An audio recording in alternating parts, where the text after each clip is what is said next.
त्यांच्याशी बोलणार आहात का? मी इथून गाडीत बसल्यावर लगेच महाराष्ट्राच्या माननीय मुख्यमंत्र्यांना कॉन्टॅक्ट करणार आहे आणि ट्विटही करणार आहे, कारण का अनेक वेळा जर ते व्यस्त असतील तर ट्विटच्या माध्यमातून त्यांच्या टीमकडून DCM 1, DCM 2 आणि CM या तिघांनाही मी ट्विटच्या माध्यमातून कॉन्टॅक्ट करणार आहे, कारण विषय अतिशय गंभीर आहे. हजारो लाखो मुलांच्या मुलं मेरिटवर नोकरीला बसू पाहता आणि ही पारदर्शकपणे ही परीक्षा झाली पाहिजे. पेपर ओव्हरलॅप होता कामा नये.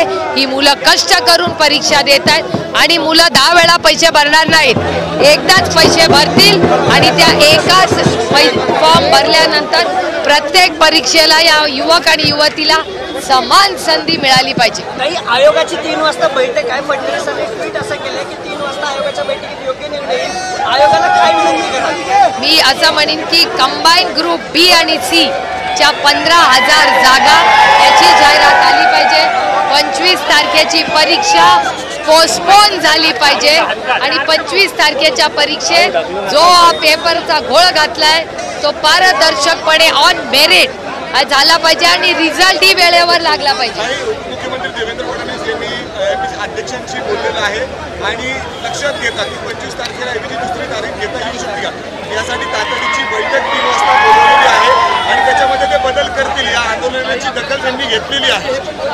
जागाही वाढून झाल्या पाहिजेत, पारदर्शकपणे ही परीक्षा झाली पाहिजे.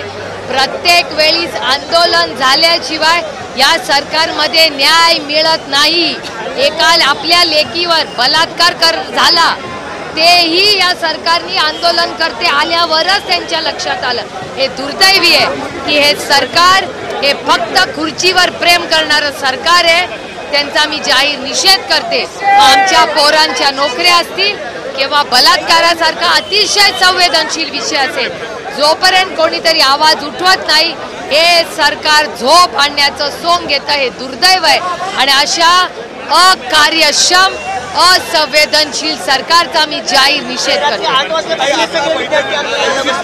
कृषी विभागाच्या ज्या 258 जागा आहेत त्याच्याबाबत देखील विचार केला जातो. कशा पद्धतीने त्याही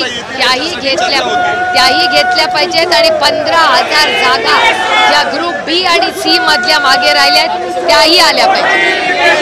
यासाठी तुम्ही रात्री 8 वाजल्यापासून सगळे आता मी इथून निघाले की माननीय मुख्यमंत्री DCM 1 आणि DCM 2 या तिघांना ट्विटही करणार आहे आणि 3 वाजताच्या मीटिंगकडे आमचं लक्ष आहे.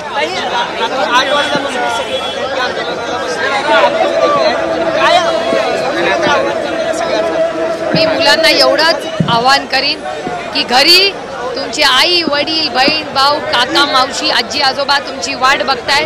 सुरक्षित आंदोलन करायचा त्यांचा अधिकार आहे, पण सुरक्षित राहा आणि खाण्यापिण्यावर दुर्लक्ष करू नका.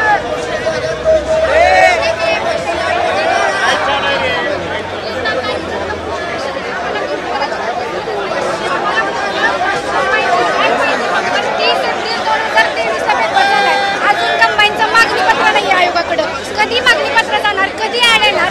प्लस राज्यसेवा फक्त 400 का 500 जागा काढल्या, त्याच्यामध्ये पण टेक्निकलला जर 100 जागा गेल्या ना आमच्या वाट्याला फक्त 250-300 जागा राहतात.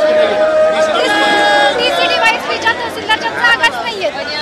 B आणि C च्या तर 15,000 जागा निघायच्या आहेत. बरोबर आहे. 1500ची राज्यसेवेची ऍड यायलाच पाहिजे कुठल्या पण परिस्थितीत. 282 200